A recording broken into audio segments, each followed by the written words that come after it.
To be Lady Elianna, or at least to inhabit the world that Lady Elianna Bernstein lives in. I mean, it takes a special kind of person to be that naive and to foolishly follow this scheming little snake into an abandoned castle at night simply because they need your help. Of course, it's all a trap. Elianna gets locked in the old castle with a man who is not her betrothed.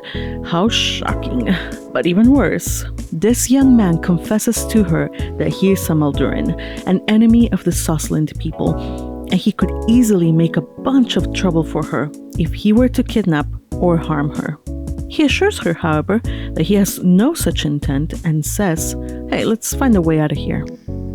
In this episode, we finally learn the truth about Lord Irvin and what his deal is. He is a prince. Shocking, yes, he's a prince. He is the son of the king of Maldura, and his mother was apparently the daughter of the old Duke of Adel.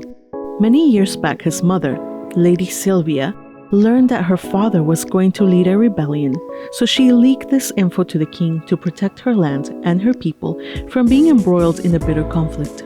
However, this led to her being branded as a traitor, and she was cast out, never to return to her homeland again. She ended up moving to Maldura and marrying there, and Irving is her son.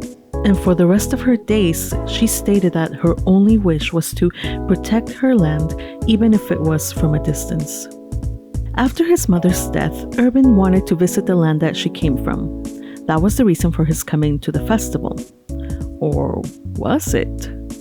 Well, he had other purposes in mind. The first was he wanted to meet Elianna to thank her for sending aid to Maldura, and, through getting to know her, understand the kind of person that Prince Chistopher is. Additionally, he also came at the behest of his brother, the second Prince of Maldura, to see if they could find people who would support them in Sauslind.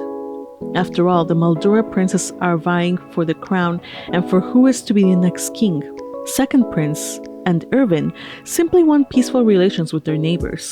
The third prince, however, wants none of that. Third Prince's minions want to stage a scene that will lead to Sauslind and Maldura going to war. They want to kill Elianna and Irvin, a Malduran prince, to make it seem like they had an illicit affair going on and throw the two countries into chaos. The only problem is, well, they got the wrong girl. And oh, Lady Anna, bless your valiant, gallant soul for following Elianna to make sure that she was alright, and then pretending to be her. Luckily, before things can get ugly, Prince Chris arrives in the nick of time and saves the day. Or at least, his shadows, his band of trained assassins, do the work. They leave the castle, and it is revealed that Lady Sophia's maid was the instigator of the whole trap Elianna in the castle plot. And she was working with the baddies, pulling Lady Sophia's strings in the background to get what she wanted. As a result, Elianna shows some consideration to Lady Sophia and tasks her cousin with looking after her. Lilia and the prince, and even I, honestly, think that this kindness is going too far. But Elianna does not budge, knowing that this youthful indiscretion should not ruin the rest of her life. Okay, whatever. Honestly, it takes a special kind of privilege to be that magnanimous. But again, like I said in the beginning, Lady Elianna Bernstein lives in a totally different kind of world. Everyone gathers to talk about the events, and as I discuss the story of Lady Sylvia, who was exiled because she tried to protect her land, Elianna tells Count Hayden, you know, that fighty guy who called her an idealist and almost made her cry a couple of episodes ago? Yeah, that guy. She tells him that she does not want to counter force with force, and that like Lady Sylvia, she will always try to find a way to solve problems peacefully, with the hope that one day the people of Eldea will be able to live without fear. Thankfully, her words and feelings reached Count Hayden, and he gave her his support, pledging his loyalty to her and to Prince Chistopher. After such an eventful day, Chris bids Elianna goodnight, but not before Elianna tells him how much she missed him. They hug, and just as they're about to kiss, they're interrupted. Why? Why? This was such a good scene in the light novel and the manga. Boo! Bad show. Bad show. The hunting festival ended. Count Hayden won the prize for Best Hunter, and he dedicated the wreath to the memory of Lady Sylvia, honoring her deeds from years back. Meanwhile, Lady Anna draws courage to confront her father. She doesn't want to get married and live out her future as everyone expects of her. She wishes to become a historian and follow the example set by Lady Sylvia and Lady Elianna. The anime here cut a bit of an important part, but we'll get back to it in a bit.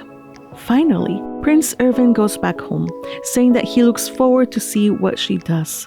And while Prince Chris is not so eager to form ties with the second Prince of Maldura, he very rightly believes that there are other ways to secure peace between the nations that won't involve Sauslind getting caught up in their inner conflicts. Irvin and Elianna form a friendship of sorts. He even gives her his mother's book on embroidery because, after all, what would he do with such a book? And I say to that, you would do well to learn from the book and learn some embroidery.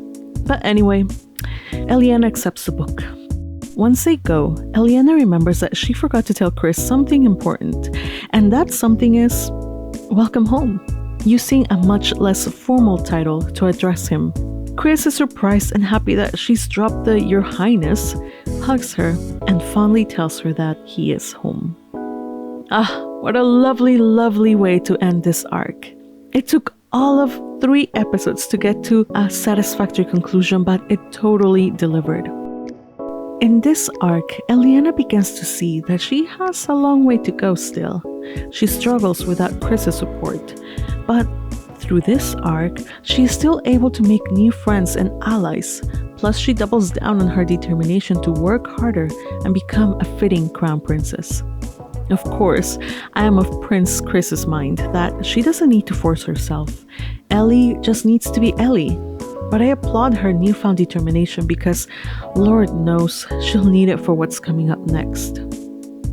This episode concludes Light Novel Volume 2. Sort of. You see, a big chunk of Volume 2 was skipped, and I totally get it. The second half is just funny tales from Glenn's point of view, who, Glenn, he's a shameless womanizer, but a terribly overworked one as well.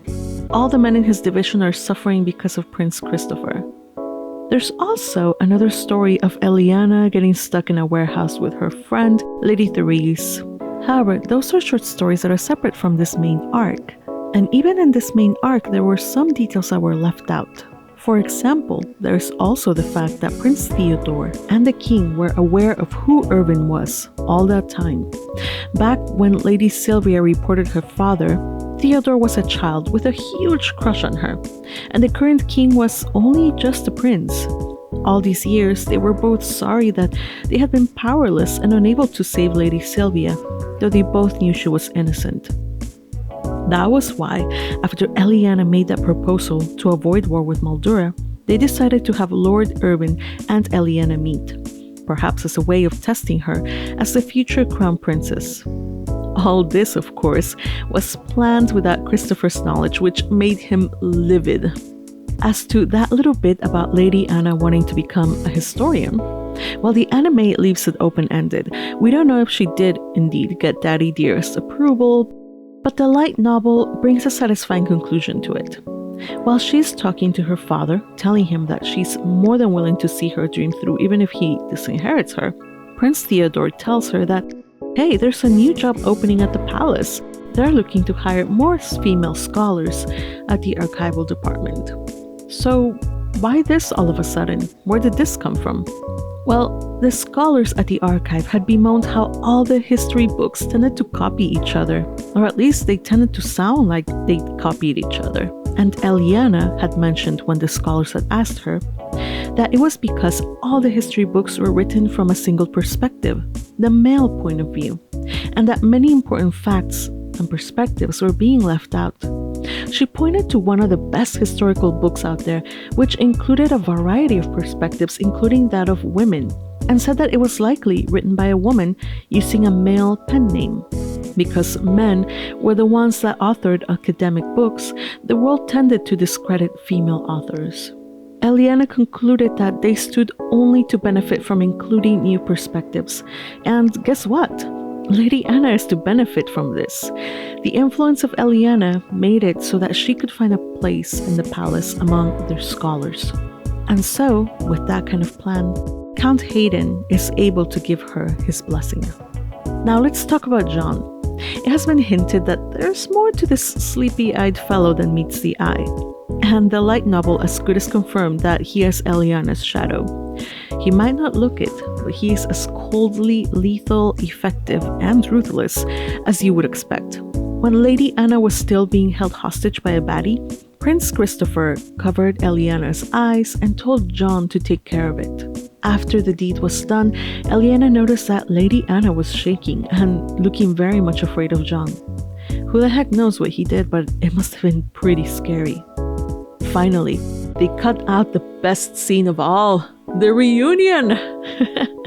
In the anime, they cut out their kiss. But well, let's just say it didn't make it past the shoujo censors because the kiss involved some tongue action, okay? Loo-la-la. Yup, it was pretty hot. The maid came in just in time because Chris had placed her in a couch and things would have gotten even more heated if the lady hadn't interfered. In fact, Elianna was so spaced out after that makeout session that she realized later on that she had forgotten to tell him welcome home. Hence why she had to do it at the end of the episode. The manga did a great job showing the reunion of these two. The artist really balances out the passion of the kiss along with the affection and tenderness that these two have for each other. Do check it out for yourself if you get the chance. My favorite part in this episode, though, was getting to know Prince Irvin. I think that I misjudged him earlier, so I take back what I said. But I mean, how was a girl to know that underneath his jerky facade was a guy who was something of a sweetheart? I think getting to know him and his mother's story helped Elianna immensely. You see, when she stood up to Count Hayden, she was finally able to do so, not only because she had Chris's silent support behind her, but because she also had the example of Lady Sylvia, Irvin's mother, who did everything she could to resolve things peacefully. And, in the addition to that, when they were stuck in the castle, Irvin validated her idealism and told her that she should hold her head up high. For where does a country go if it's not following the ideals of the person standing at the top? Besides, the people around her would counsel her if she were in the wrong, but they are choosing to support her because she's chosen a good direction. Additionally, Irvin mentioned that he was surprised when he met her. He had expected to find some dignified princess, but instead, the person behind the measures that saved his country and his people was just an ordinary girl. Yet he tells her that she should be proud of herself. And I'm just so glad Elianna got that kind of validation from a person that's standing outside her intimate circle of friends. She really needed this boost of confidence. His parting words to her really stuck with me as well. A country where people are not persecuted just for liking their neighbors. I'd like to see that someday as well, Lady Elianna. You know what? Me too. Like him, I'd like to live in Elianna's world. A world where naive fools like her don't have to be afraid that they'll get jumped or attacked if they help someone. I want to live in a world where leaders and politicians chase after lofty ideals no matter how difficult or impossible it might seem. Someone has to take the first step, after all. I want to live in Elianna's world where foreign policy is not shaped by men with big guns who use intimidation tactics to bend others to their will, but is shaped instead by men and women with high ideals who seek to improve society and use their surplus funding to help those who need it the most. I want to live in a world where you can learn, share knowledge, and become a scholar no matter your gender, where you're free to break from tradition and follow your dreams, where enemies become potential allies, where you can afford to extend a helping hand to the person who wronged you, and you don't have to be afraid that they'll turn around and stab you in the back. Yes, I want to inhabit the world that Elianna Bernstein lives in, a place where quote-unquote idealistic fools can live happily, safely, actually making a difference in this world. Even if for now that world only exists in her mind. It is, after all, the model of the kind of country she wants to form. I want to live in her world, don't you?